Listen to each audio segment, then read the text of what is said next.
You know, Black Friday used to include long lines and hot deals, but it's really evolved from a crazy shopping day to late night Thanksgiving sales to an online shopping push during the pandemic.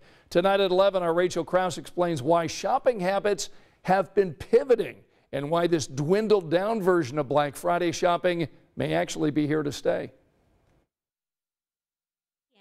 Shoppers hit the stores. Just shopping for family and stuff. Out bright and early. 6:15. An annual tradition. Got my brother-in-law and a friend from high school here. We're just shopping local today, and my favorite place is Mass Ave.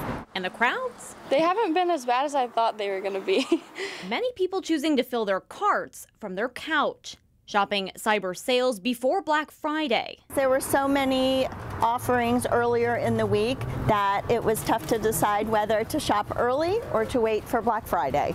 So I did both.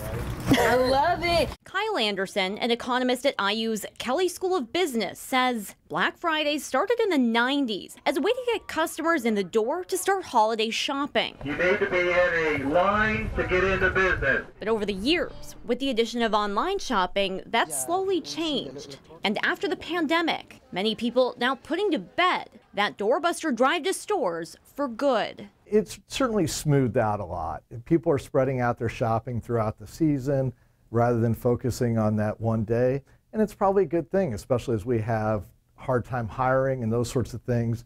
You're seeing that transfer. It's probably better for both shoppers and for the retailers. An estimated 166 million people are planning to shop from Thanksgiving Day to Cyber Monday this year. That's up 8 million more from last year alone. But more shoppers are shifting away from traditional shopping the day after Thanksgiving, with people choosing to spread out their shopping. That was clear last year when consumers spent $109 billion online in the month of November, according to Adobe, up nearly 12% from 2020. But while fewer people are flocking to stores, Anderson says the holiday season and fourth quarter sales are critical for retailers. Profit margins made this time of the year can make or break the year for them, and they'll be closely watched this year to see if our economy is tipping toward recession. I think a lot of people are paying attention to those numbers.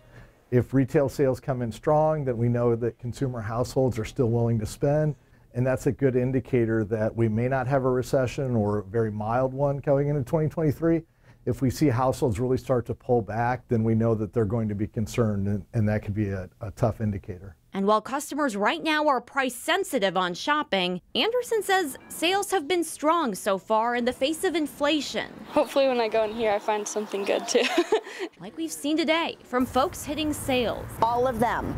I like all of them. Anderson says that drive to shop is bringing a merry and bright economic outlook, expected to bring a bright holiday season for many families nationwide.